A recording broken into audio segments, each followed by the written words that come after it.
I'm gonna take a look at this one today and see what we could find on why potentially it could be on the market a little longer than expected. All right, let's check it out.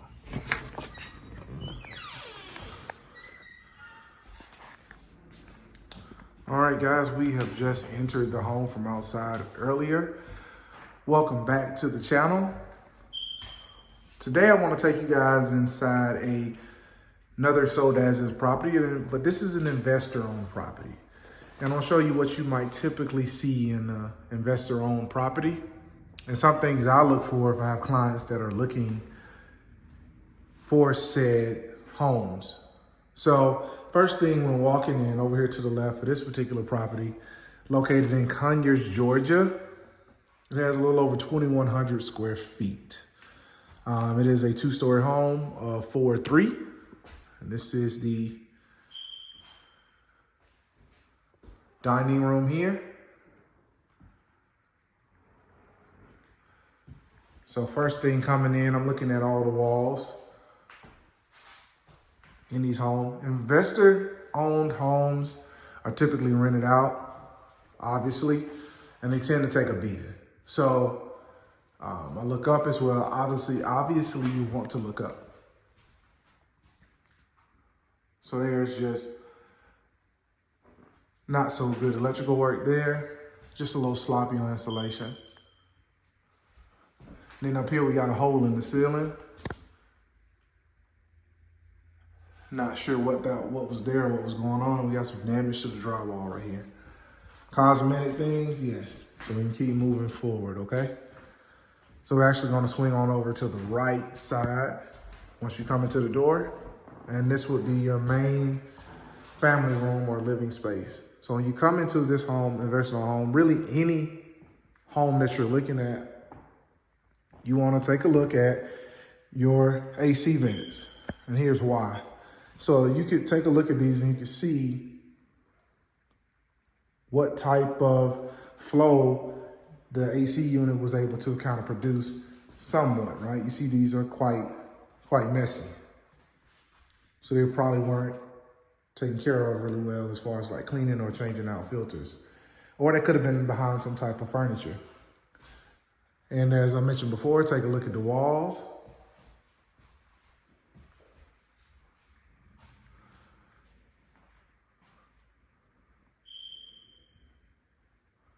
So we had something up on the wall over here. Probably was some type of wall-mounted TV, if I had to guess. Then we got some type of damage here over the door. I won't say necessarily damage, it looked like something else was hung up there as well. And then when you walk in homes, also just take a second with your agent and look up. So obviously there's some type of water damage that happened there. Not sure, but there's stains up there in the ceiling, and that's typically what that would mean. So we're gonna walk here this way forward to the door. It's gonna lead out to the deck area towards the backyard, or kind of lack thereof. This house doesn't really have a standard backyard, but this is the deck, which is fine if that's not a concern of yours. But most of the yard is sloped down. And then it goes off into a wooded area in the back. This is quite a significant drop, guys.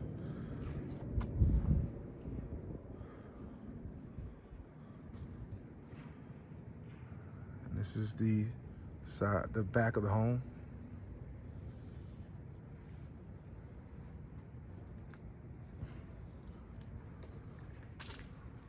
All right, we're gonna go back in.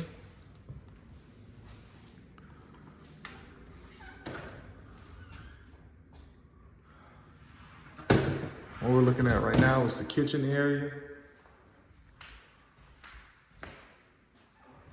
So this would be like maybe like a breakfast nook or eating area where you would put your table. Once again, we're gonna look at these walls, look at the ceilings, because that'll kind of give us somewhat of an idea of what type of roof structure we might be dealing with. See if I can get some more lights. There we go. So overall, if I'm honest, the kitchen doesn't look too bad in this particular home. Of course, walls could be repainted or retouched up.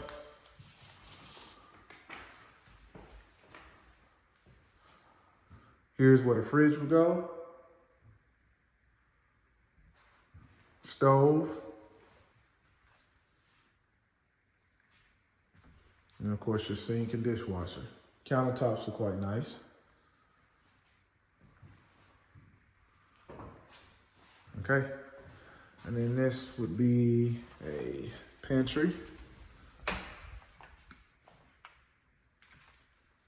Just a little touch-up paint. Will help with that area. I'm not sure why there's no doorknob on this door right here. I'm not sure what's going on with that. Most of the doorknobs in here, guys, are gone. I'm not sure what's going on why that's the case. I mean, I'm looking at this door right here. It doesn't have a doorknob on it. This is the half bath. It has one. That one has one, and this is the half bath. There's no bulbs in the light up there, so that's why I don't have a light on in there. It's quite clean in there. This would be your laundry room.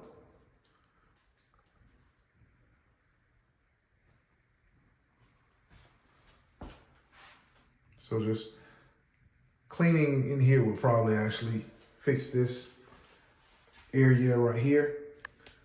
They look like there might have been some damage on the wall. Probably where to put this wash box is typically what it's called for the connections for the washing machine.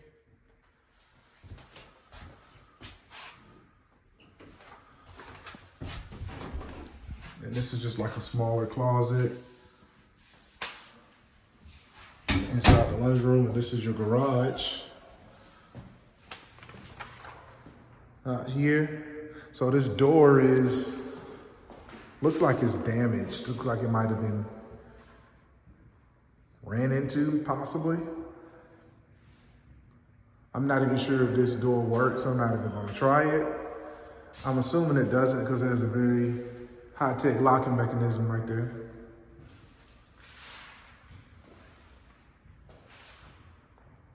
But other than that, no damage in the walls in the garage. We go back into the home. No bedrooms on the first floor.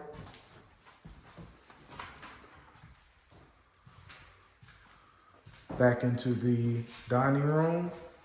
Now we're gonna go upstairs. So it's 4 bedrooms up here. So we work our way up the steps, straight into the bathroom upstairs.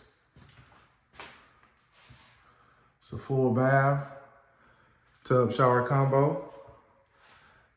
Immediately to the left, there's our first bedroom here, guest bedroom. Once again, we got some damage right here on the wall.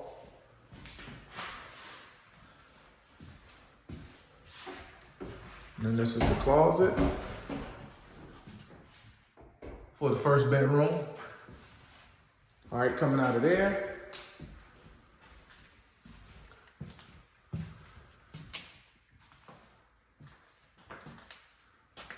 We're gonna go to the left here. This will be the second bedroom upstairs. This is more so like a bonus room.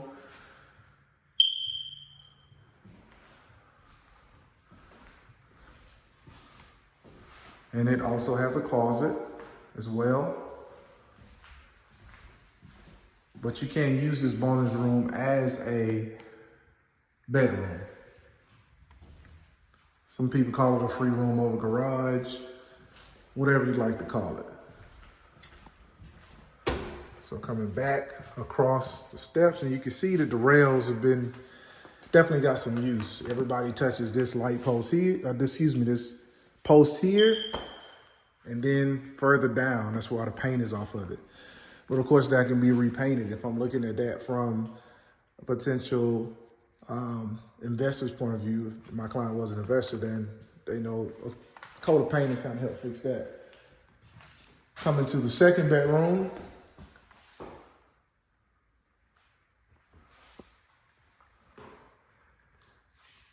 Not honestly sure what is going on here with the vent. I'm not really sure. It's folded and bent up. I don't know. But this is the closet for that bed, for the third bedroom up here. That's why it's important to look up. It's easy to miss that. And then you look over here and it's kind of the same situation going on. I don't know if it's just over tightened or whatnot. And we still have another one of these holes in the ceiling as well. If anybody may know why those random holes are in the ceiling, please let me know. This is like a small linen closet for upstairs.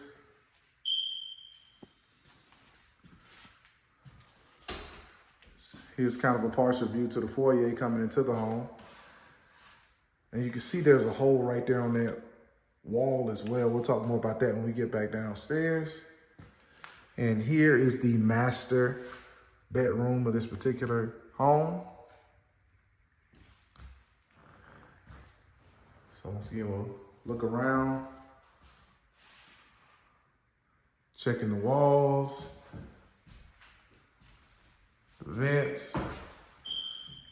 And once again, on the wall right here, we have some more damage. It looks like it may have been from a wall-mounted TV. Guys, when you leave your home, this goes for investor-owned properties, private sale properties, leave this stuff on the wall. Don't try to take it with you, because that's going to leave that wall looking damaged, and somebody is going to think in their mind, oh, I got to fix that.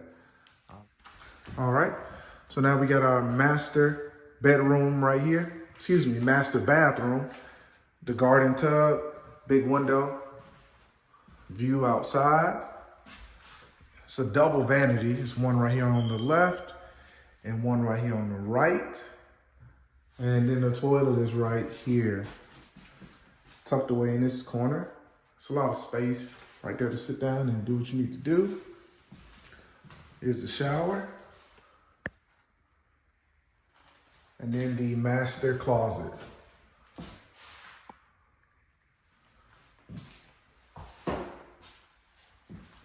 So like I said, this house definitely seen some abuse, some definite use. And then but the importance of looking up, as we've looked at all the bedrooms upstairs now, see, we missed that coming up here. So definitely there's been some type of water damage previously up here or continuously right now. I won't really know until somebody goes up there and gives that a further inspection to kind of let you know what's going on. So I'm there, and then there's some staining here.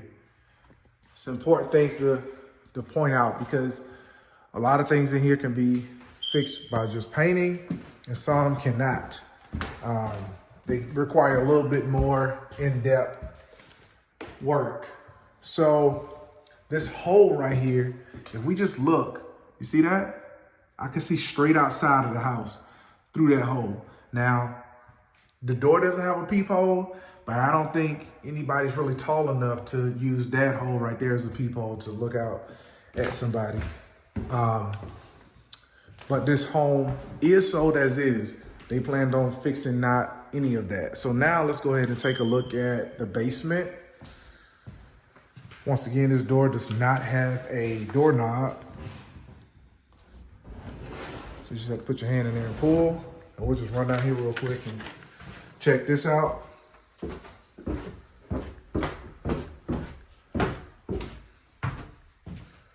So this is an unfinished basement down here.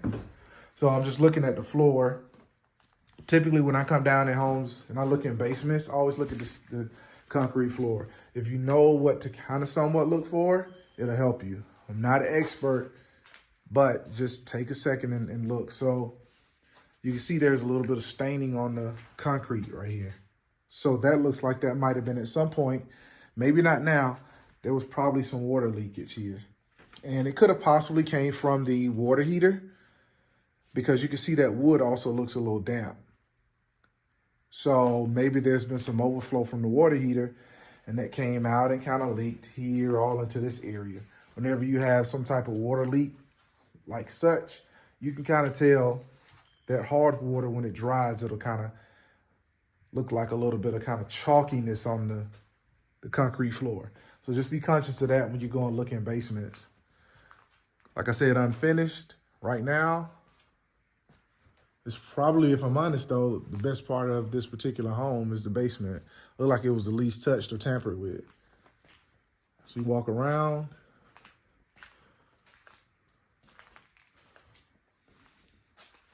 Looking at the air handler unit, your ductwork. You don't have to be an expert with these things, but you just want to look at stuff and ask questions if something looks out of order.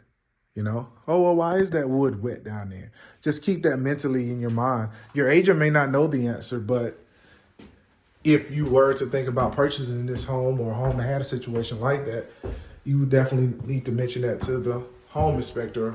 Make sure they pick that up. So as we come out of the basement, you'll notice these gaping gashes on the door. So when I see this, I think one major thing, whoever was here, whatever tenant was here, or maybe at one time the owner of the property had a large dog right here. And so what dogs do, if they want to get to the next level to get through a door, they're going to claw away at the molding or the side of the door. And looks like obviously that's what's happened here. They've tried to like gnaw to try to get their way to the next floor. And that kind of tells me that this door has probably at one point in time been replaced. Possibly right before they started to list this home, or not too long before. That might be why we don't have any doorknobs right here. And also there's a, closing this door, it kind of hits the floor, so the door needs to be shaved down to deal with that. So that's basically the short of this particular here listing. It's been on the market only 40 days right now. And I kind of see that being more. I'll go into that in just a second. All right, guys, we're done with this particular tour of this investor-owned property. So what I want you guys to think about or take from this is things to particularly look for in a home that you may be thinking about purchasing. Remembering to take a look at the ceilings, the door seals, and also the condition of the walls. You'll find a lot of things like that in these type of renter-owned properties, investor-owned, corporate-owned. They kind of get beat up, and it depends on if it's an as-is property, as this one is, if these repairs will be done. There's some other things I want you guys to take a look at too, and I'll point those out as we tour other properties. But I just kind of really wanted you to focus on the inside of what to look for on the inside of the home. And we saw a few things and what to look for and what may be potential causes for them. I am no expert, and neither will you be once you go out to go look at these things. But if you're curious, ask questions. This home's been on the market for about 40 days. Exactly 40 days today. I foresee it being longer than that. This home isn't particularly marketed as a fixer-upper. It does say sold as is, which means that they're not going to put money into any of these repairs that we've seen just doing our quick walkthrough right here. The original listing price was $410,000 for this particular property, which is why I see it being on the market way longer. They did do a price reduction to back down to $400,000. That's still a lot for what you're looking for. A home less than 2 minutes from here sold for $386, similar layout. Not anywhere near the issues that this home has. So it will tend to probably stick around a little longer. and the price may dip a little more into a realm of where some buyers are more comfortable coming in here and making these changes and getting these fixes done. It sits on 0.60 acres, which is quite a bit, but as we saw when we went out on the deck, most of that is wooded area. And then on the side of the home is very, very sloped. We didn't do a walk around of the outside of the home because there's a very, very steep slope. Those things factor into, of course, the home buying itself, whether someone wants to deal with that and if a yard is important. So I just really wanted you guys to kind of take a look at that. Those things that we kind of pointed out, a lot of them were cosmetic, but some could be more serious, like the roof, the water leaks that we saw on the roof and in the basement as well. So remember to like, comment, and subscribe, and let me know what you guys' thoughts are below. Would you buy this investor-owned property or any other investor-owned property? And what are some things that you are willing to deal with as a fixer-upper, and some where you're like, no, I'm out. Your favorite Bearded Agent here. You guys have a great day, and I'll see y'all on the next one.